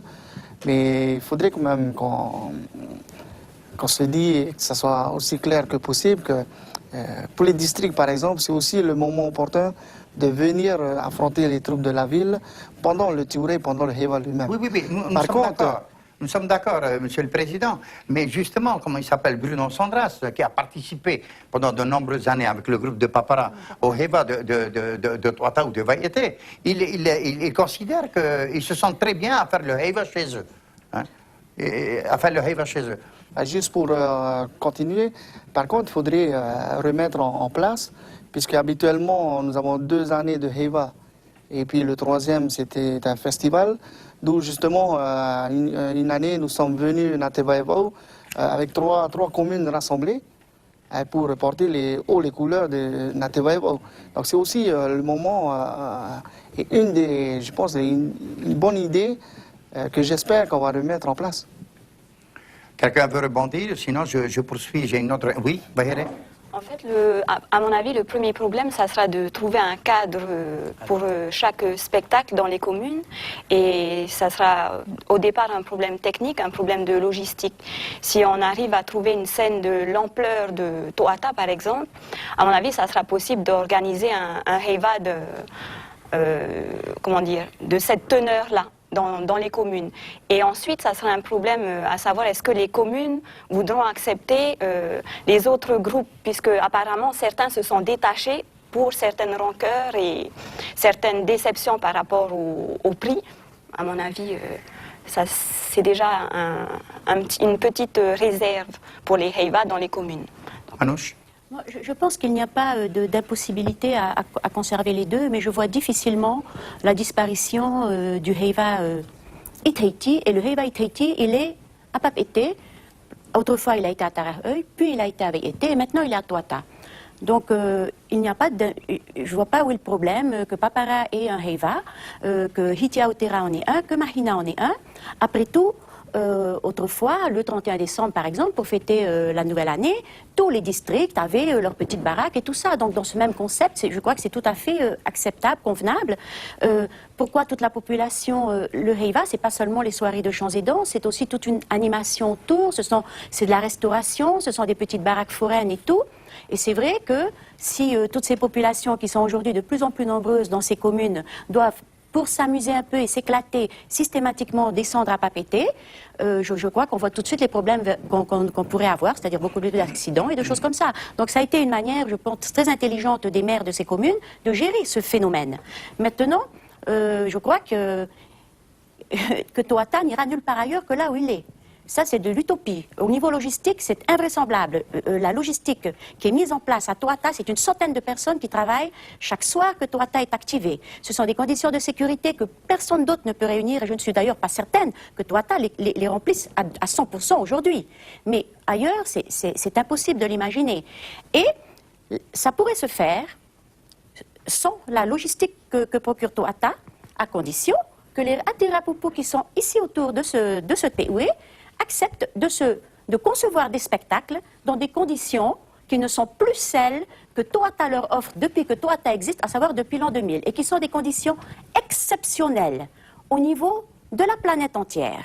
Et alors, exceptionnelles et même absolument moyen, enfin je veux dire un terme trop modéré, si on considère toutes les îles de notre équivalence dans le Pacifique. Voilà, Tuatha est un site absolument fabuleux pour des créateurs de talent, des artistes qui ont envie de s'exprimer une fois à l'an avec de grandes troupes. Ailleurs, ça ne sera pas possible. Donc, sauf si elles acceptent d'aller dans d'autres conditions. Cela veut dire, en quelque sorte, si on envisageait par exemple une décentralisation, les moyens techniques ne suivant pas, il faut donc accepter l'idée d'un Heiva, je ne dirais pas de moindre qualité, mais totalement différent. Totalement différent, c'est-à-dire on revient à des structures beaucoup plus souples, beaucoup plus simples. Donc si ces artistes les acceptent, c'est concevable. C'est concevable. Comme ce qui se passe actuellement. Et ça serait dommage parce qu'à côté de ça, il y a quand même, on saurait toujours qu'il y a un endroit qui a finalement été conçu pour cela. Est-ce que vous avez vu le Heiva de Borbora? Est-ce qu'on peut comparer Borbora au Heiva de Tuatha, par exemple? Lorsqu'on regarde le Heiva de Borbora, il paraît populaire comme ça, mais est-ce que c'est comparable, d'après vous? Non, je pense que en ayant été à Bora Bora danser, Bora Bora aussi, ce qu'il faut savoir, c'est une île, c'est une façon de vivre, c'est un train de vie. Donc ils ont mis du sable, on danse sur du sable. Mais je suis sûre que d'ici quelques années, ils vont changer leur façon d'être. Pourquoi? Parce que comme le disait Manouche, les structures sont importantes pour un spectacle. Et ce qui se passe actuellement, c'est que Toata nous offre tout ce qu'il faut pour un beau spectacle. Actuellement, Bora Bora a une très grande superficie, commence à avoir des tribunes, un très grand chapiteau. Donc, il tend vers l'ère de spectacle de Toata. Donc, on ne peut pas nier qu'on évolue. C'est vrai, Par mais contre, il se ce dit qui quand est même. possible. Par contre, là où j'aimerais mettre le doigt dessus, comme disait tout le monde, justement, c'est la possibilité de faire quelque chose avec les communes. Pourquoi pas à une autre date qui laisserait à ce moment-là le temps à ces groupes de se préparer pour Toata. Ce qu'il faut savoir, c'est que le Heiva des communes est quelque chose de quartier communal. C'est quoi? C'est 40, 50 personnes qui se préparent. Toata, c'est 80 minimum. Donc il faut savoir qu'il faut leur laisser du temps pour travailler. Pourquoi ne pas à ce moment-là pousser la date au mois de novembre pour un Heiva des communes, récupérer les gagnants et les ramener à ce moment-là au mois de juillet? Pourquoi pas? Une proposition. Oui, il y a plusieurs possibilités. Bon, la différence aussi, je pense que Julien l'avait fait remarquer une fois, c'est que Bora Bora, quand même, c'est une compétition entre les communes et les communes déléguées. Oui, voilà. Associées, les communes associées. C'est une autre forme d'acter dans le Heiva, quoi. Hein. Doit-on comprendre que le Heiva tel qu'il a évolué depuis Tarahui, Vaiete et Toata, est arrivé à un tel point qu'il n'y a plus de non-retour. En tous les cas, il faut s'attendre à une production Toata, quoi. On ne peut pas. Il est difficile de retourner derrière. Thierry Trompette, tu te vois en train de produire un spectacle, je ne sais pas moi, non, on demande pas. Le football de Tchoupo, par exemple. Pourquoi pas? Si à ce moment-là, on nous dit que Toata ne dispose pas de toute la sécurité qu'il faut et qu'on doit aller ailleurs, on le fera. Ce qu'il faut comprendre, c'est qu'il ne faut pas comparer ça à ce qui a été vécu avant. Non, je ne compare pas. Je pose la question. Pourquoi? Est-ce que tu as dit, non, je pose la question. Est-ce que vous avez l'impression que le peuple suit? Il vient. Et s'il ne vient pas suffisamment, qu'est-ce qu'on peut faire? Leur ouvrir un Heiva populaire. Qu'est-ce qu'on dit populaire? Comment nommer populaire? Gratuité. Pourquoi ne pas à ce moment-là inviter les communes à venir? C'est dans ce cas-là qu'on peut se décentraliser alors. Pourquoi ne pas leur dire justement aux communes, voilà, on vous offre un représentant par commune, vous venez, les gens s'installent comme ils veulent. Je crois que c'est le comportement qui change. Okay? Et à ce moment-là, si tout le monde est vraiment sélectif, on voit avec les groupes qui veulent faire une soirée complète et on vend la soirée. Mais je crois que la soirée populaire, comme on dit, on veut qu'un Heiva soit populaire, ouvrons ce Heiva gratuitement. Et je crois que tout le monde viendra. Oui, après Manouche, on va passer à un autre sujet. Oui, j'essaierai d'être brève. Juste pour revenir à cette popularité, et Thierry dit quelque chose de très intéressant, puisqu'elle dit populaire, qu'est-ce que ça veut dire? Ça veut dire gratuité. Alors là, je dis que ce n'est jamais qu'une décision gouvernementale. Ayant été à la tête de l'établissement Heiva Nui, on ne peut pas demander à un établissement à la fois de gagner de l'argent et de faire dans le populaire. Et c'est toute la contradiction. Et cette contradiction, elle est à un niveau qui est au-delà de l'établissement. Hein? On ne peut pas déjà... Il faut savoir que le Heiva coûte... Bon, on ajuste certainement selon les années, selon le nombre de participants, mais on va dire en gros 100 millions de francs. Mais alors, on donne 100 millions de francs, ça qui sort de la bourse de tout le monde et qui est une décision du gouvernement, à travers le ministère et le conseil d'administration qui dit « Ok, on va donner à Heiva Nui 100 millions, mais faites des recettes ». Alors, je crois que si on veut vraiment que ce soit populaire, on dit simplement « Et les recettes, je vais le dire, en 2002 ou 2004, ça a été le Heiva où nous avons gagné le plus d'argent. On a rentré peut-être 28 millions de recettes, d'accord? Sur les 3 années, ou en tout cas, où moi j'étais dans l'opération. 28 millions de recettes. Eh bien, on rajoute, au lieu de donner 100 millions, on donne 130 millions à Heiva Nui, puisque c'est ce qu'il faut peut-être à Heiva Nui pour équilibrer ses comptes. Et puis on dit, voilà, et comme ça, tout est gratuit. Et là, c'est extrêmement populaire. Tout le monde rentre, tout le monde sort et fait ce qu'il veut. Après, il y aura un autre problème, ça va être bien sûr la présence sur une soirée aux 3 spectacles qui sont programmés. Alors peut-être que quand tout le monde est rentré, on ferme les... Autrefois, c'était les GIP, on met des gros costauds pour dire vous restez dedans jusqu'à la fin, vous respectez les artistes. Vous voyez, bon, mais populaire, ça serait ça. Est-ce que l'on pourrait finalement dire que la place Toata a été conçue finalement pour les prestataires, pour les groupes de danse et plus pour le public? Non, je ne pense pas que... Il faut faire attention à... Le spectacle a été conçu dans une vision, on va dire que la Polynésie est en train de se projeter, était en train de se projeter dans un nouveau millénaire et qu'il fallait trouver une autre conception justement, pas pour permettre simplement à nos artistes, d'évoluer, mais également pour pouvoir accueillir des spectacles de l'international. Hein, c'est ce qui se passe jusqu'à aujourd'hui. Mais pour en revenir un petit peu au Heiva festif et populaire, comme disait Manouche, il est vrai que bon, on se trouve un peu en porte-à-faux par rapport à l'établissement même, mais ceci dit, il n'est pas impossible d'envisager, par exemple, si toutefois ce remblai de Touata peut faire l'objet, par exemple, d'un Heiva, comment dirais-je, populaire, avec invitation au groupe des communes, des Mataïna à venir participer à ce Heiva, où ce serait le truc public. Et les grandes formations telles que Heikuranui, Temava, Ahutunu et compagnie, et Heititi, pourraient se présenter alors sur la place Touata, mais pas dans le cadre d'un concours, parce qu'on va encore refaire l'histoire, comment dirais-je, des mécontents, mais dans le cadre d'une prestation du Heiva Heititi, où par exemple, Heititi occuperait un week-end. Et tu mettrais ça dans quelle période de l'année, et puis on change de chapitre? Tu verrais ça là, comme on dit, en novembre? Pendant le Heiva, parce que maintenant, parce que maintenant, les communes sont enclins maintenant de faire leur propre Heiva. Maintenant, il faut leur tendre la main et les inviter à venir dans un Heiva populaire sur le remblai au Feuille, par exemple. Ben voilà, on a donc vu les deux, on peut pas rentrer dans le fond du sujet à fond. On a bien sûr envisagé quelques, comment dirais-je, quelques directions. Ce que je peux dire, c'est que cette histoire de Heiva décentralisée ne fait pas parfaitement l'unanimité, parce que finalement, tout ça, c'est le nerf de la guerre, n'est-ce pas? Il faut de l'argent pour faire ça. C'est bien ça le grand problème. C'est aussi une destination touristique. Et lorsqu'on parle de Tahiti, on parle de sa capitale. Décentraliser le Heiva ne deviendrait plus le Heiva Tahiti, mais peut-être le Heiva de Chopo. Très bien. Donc, c'est peut-être souhaitable parfois, mais ce n'est pas nécessairement réalisable dans l'immédiat. Donc, il faut rester les pieds sur terre. C'est bien ça votre réponse en gros. Nous allons passer à un autre chapitre, et c'est là où je voudrais, c'est pas les danses, c'est les hymnes. Si vous permettez, beaucoup considèrent les hymnes comme une plaie nécessaire à ce Heiva, pour ceux, bien sûr, qui ne connaissent pas la beauté de ces joyaux sonores, n'est-ce pas? Bon, il est vrai que j'aurais souhaité que M. Francis Tay soit ici ce soir. Malheureusement, il a été retenu pour d'autres, pour le Heiva de Tuaro à Rangiroa. Bon, c'est vrai qu'il aurait apporté quelques éléments de réponse, mais nous devons dire que la sonorisation n'a pas toujours été en faveur de la diffusion des hymnes, et surtout à une époque où il y avait encore de très bons groupes qui ont disparu malheureusement, tels que Heivanui, Matayea, qui malheureusement est revenu un petit peu, je dis bien, un petit peu faiblard après une période de convalescence. Mais il fut des années où les groupes étaient excellents, mais malheureusement la diffusion et la sonorisation n'a pas toujours été à la hauteur. Alors, la question que l'on se pose maintenant, que certains se posent, puisque c'est un état de fait, les hymnes ne plaisent pas, pourquoi ne pas enlever les hymnes des concours de chant et danse? Je voudrais que le président de Temara rebondisse là-dessus, parce que cette année, il n'a pas pu venir malheureusement avec un poupou hymne. Qu'est-ce que vous en pensez? Après, Georges, je demanderai au président du jury de répondre à cette question.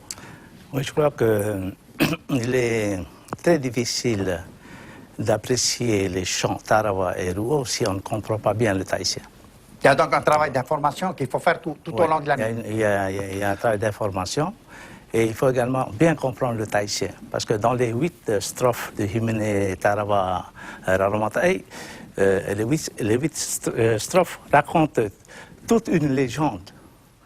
Et les tonalités également de ces chants-là, il faut les comprendre. Si on ne comprend pas, on s'ennuie. Ainsi que le Himene Tahiti, par exemple, c'est pareil. Donc, ceux qui ne comprennent pas le pari-pari du Fénois, la tonalité du chant, la beauté du chant, ils s'ennuient. Ils sortent, ils vont casser la croûte en attendant que l'autre groupe de danse. Et les animateurs n'arrêtent pas de rappeler au public, ne serait-ce que par respect, rester assis, etc.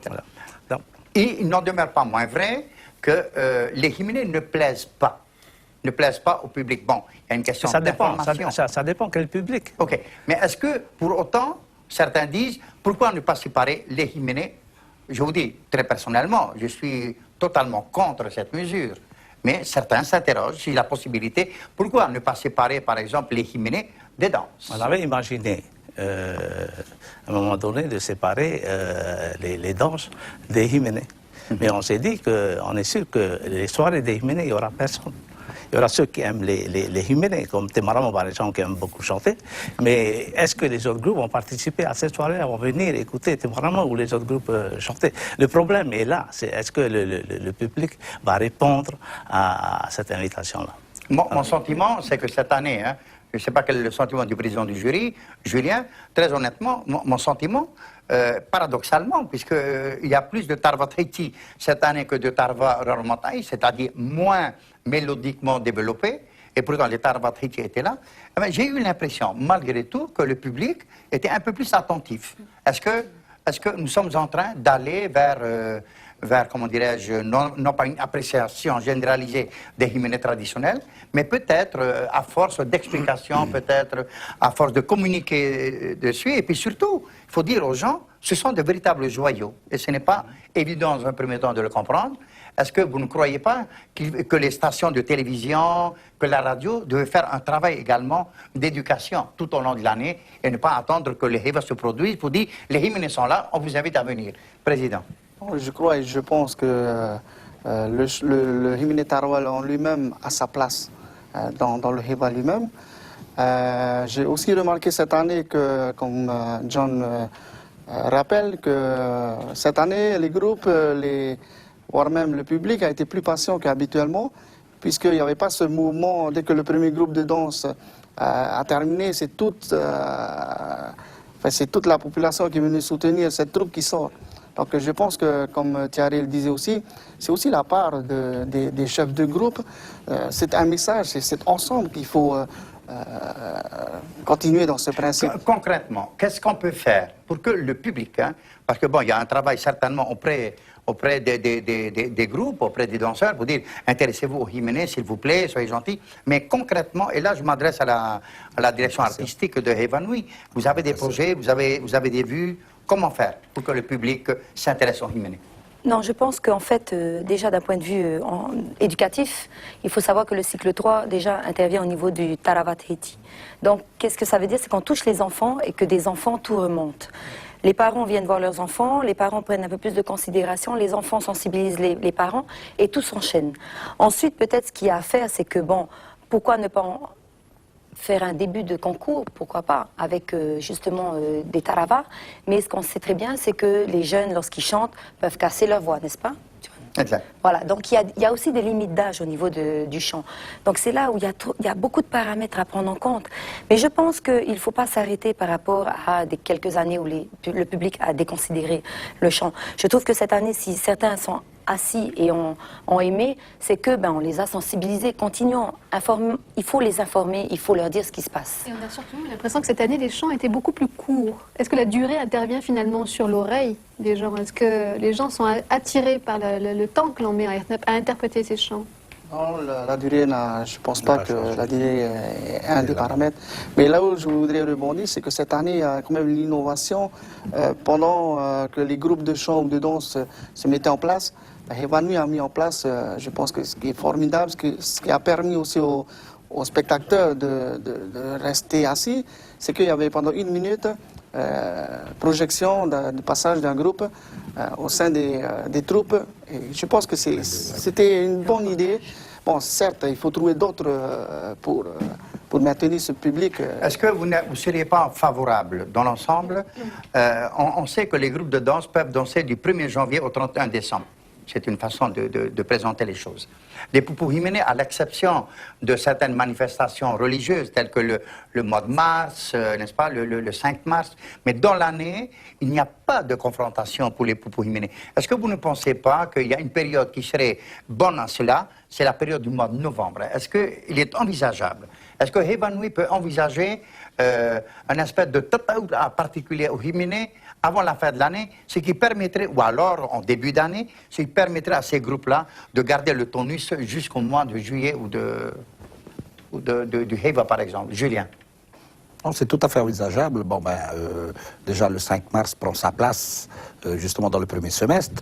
Et effectivement, peut-être que dans le cadre du mois de novembre, lorsque tu parles du mois de novembre, John, ça me fait penser au Matahari, qui est un peu cette mouvance vers cette période d'abondance.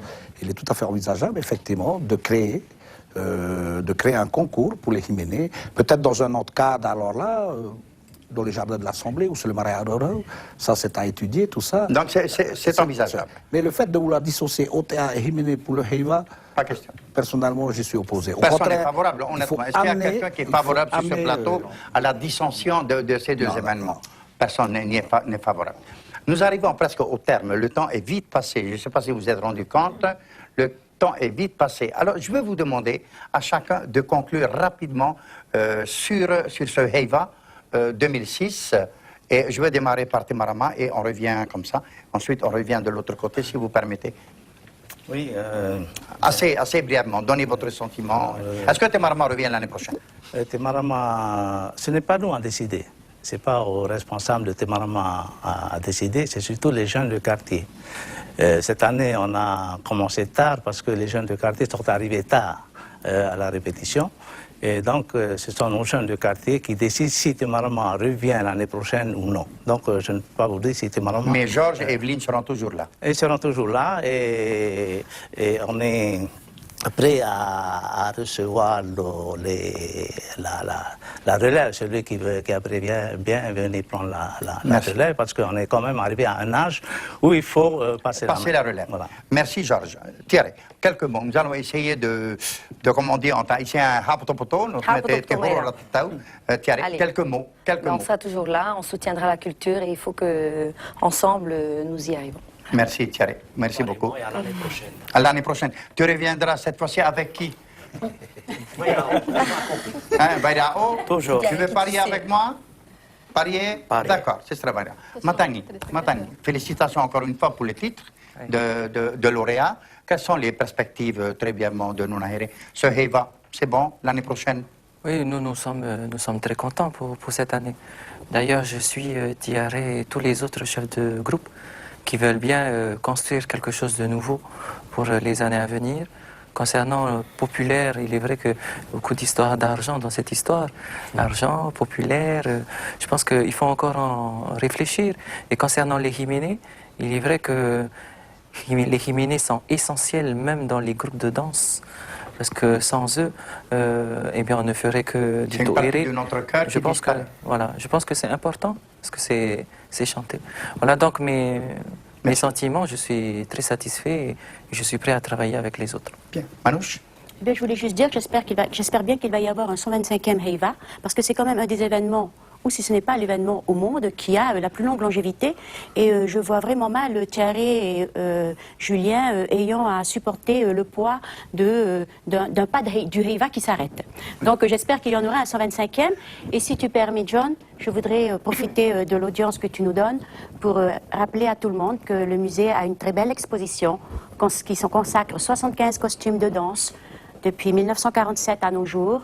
Venez la voir parce que quand l'émission passera, elle sera encore en place pour 6 semaines et ensuite on la reverra dans 5 ou 10 ans.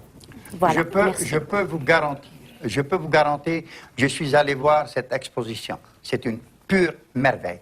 Je vous encourage tous à y aller. Bahire. Alors, cette année, on n'était pas sûr de monter sur scène. Et bon, tout s'est bien passé cette année. Donc, pour l'année prochaine, on est partant pour revenir et s'investir comme les autres artistes ici pour, disons, créer encore cette magie du spectacle et donner un peu au public ce sentiment de... C'est vrai qu'on dit que la création est réservée à Dieu et pour ceux qui sont croyants. Mais Dieu l'a délégué à des artistes comme toi, voilà. Comme Thierry, tous les artistes comme sont Coco, là, oui. Comme les autres. Voilà, tous les artistes sont là pour donner une part du divin aux autres. Voilà. Merci. Donc investissons. Merci, Bahire. Merci. Pierrot, Rapa. Alors, c'est pas facile pour nous de venir à Tahiti participer au événement hier, mais nous avons un projet de financer la construction d'une maison des jeunes. Avec ce premier voyage, je ne sais pas si ça va être suffisant, mais si ce n'est pas suffisant, je crois que nous serons encore là Alors j'espère que ce n'est pas suffisant et que Rapport reviendra l'année prochaine, ne serait-ce pour dire encore à Thierry, je suis là. Je crois que si le projet, le financement n'est pas atteint, on reviendra. Je voudrais saluer tous les groupes de danse de Tahiti, avec tout le respect que je vous dois, parce que c'est vous qui avez œuvré pendant des années au Hiva et saluer votre travail, surtout Tahiti. Merci Pierrot. Président du jury, Firmin Véro. Moi, pour conclure, je voudrais, avec tous mes respects, justement rendre hommage à toutes les personnes, danseurs, danseuses, chanteurs, musiciens, et aussi beaucoup de personnes dans chaque groupe. Je prends les costumiers, voire même d'autres personnes. Je voudrais leur dire un grand bravo. Grâce à eux, nous avons réussi ensemble ce Grand Hiva.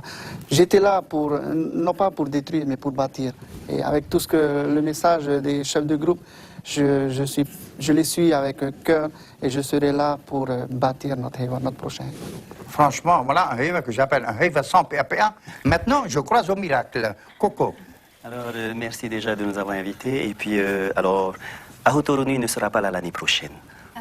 On prend une année sabbatique parce que j'ai un grand spectacle à monter. Pourquoi Pour couper le fil. Non, c'est pas du tout ça, John. Ne me fais pas dire ce que j'ai pas envie de dire. Non. Nous avons besoin on a besoin de se ressourcer. Oui. Et le fait de travailler année sur année. C'est ce que je voulais dire. Est-ce que les groupes ne perdent pas un peu de souffle à force d'en faire tout le temps?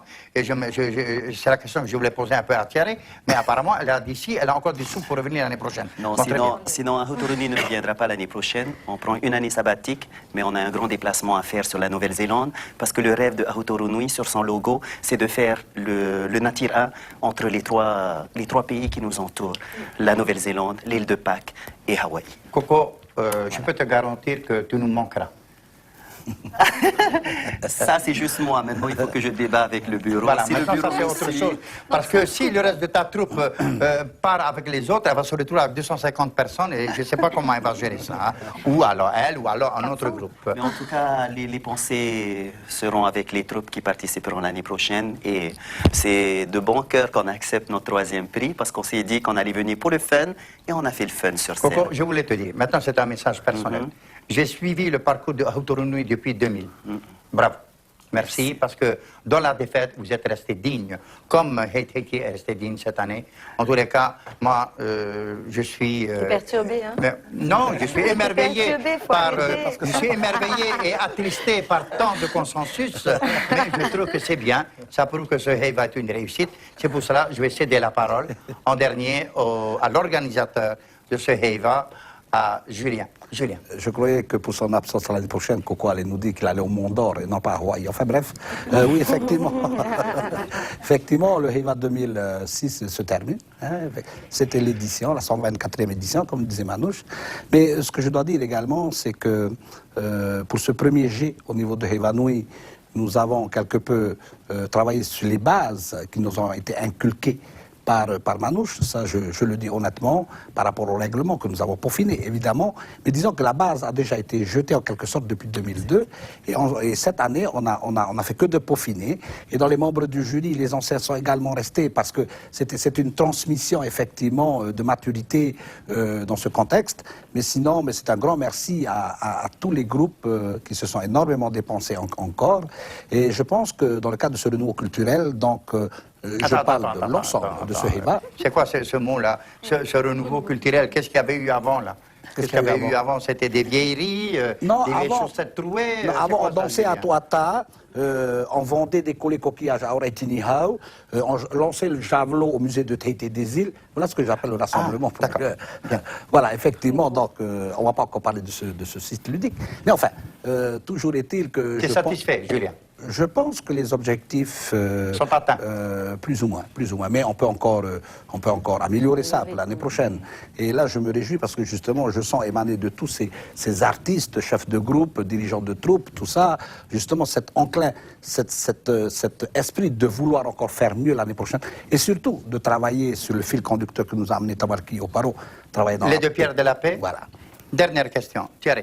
Tu peux encore concilier direction artistique de Hiva Nui et mener une troupe de 250 personnes l'année prochaine? Oui, C'est possible. on peut concilier les deux, hein. Mais pas 250 personnes, on va passer à 400 alors, non? Non, ben, je sais pas. Ça te- Tu avais non 200, mais tu vas récupérer maintenant les danseurs de Hautoron Nui. Non, mais oui, mais je crois que de toute manière, Tahiti, c'est petit, on a tellement de choses à faire. Donc, une fonction est une fonction, un plaisir est un plaisir, on ne peut pas me retirer cette passion. La danse, c'est la danse, et ça me prend du fond du cœur. Je sais que tu danses depuis l'âge de 4 ans. En tous les cas, moi j'ai bien le sentiment, et ça, c'est personnel. Hein, c'est personnel. Moi je pense que vous, mademoiselle Trompette, vous êtes un pôle de cette culture et je vous demande de bien vous battre à l'avenir. D'accord, merci. Quant à vous, mes chers amis, je suis ravi, moi aussi, de vous avoir rencontré ce soir. Je m'attendais à quelque chose de consensuel, mais je ne savais pas que vous aimiez autant que ça. En tous les cas, merci. Maruru, je vous rappelle une chose. Je vous rappelle une chose, Jeanne, à propos, je crois, de la rediffusion. Oui, tout à fait. Alors, sachez que cette émission, bon, elle est diffusée ce soir, mais elle sera surtout rediffusée samedi, donc 5 août, à partir de 9h30. Donc, vous pourrez voir vos prestations à chacun. Mais surtout, je souhaiterais souligner que l'année prochaine, j'espère que le gouvernement répondra aux attentes des groupes, notamment en termes de sites d'entraînement, parce que cette année, j'ai entendu dire et j'ai vu notamment des sites sur lesquels les groupes s'entraînaient horribles. J'espère que des efforts aussi seront apportés à ce niveau-là, et puis j'espère surtout que le Heiva ne s'arrêtera pas à la 124e édition, et que la 125e, elle sera mémorable pour tous et chacun présent ici ce soir. Voilà, John. Ah, j'ai le cœur qui bondit.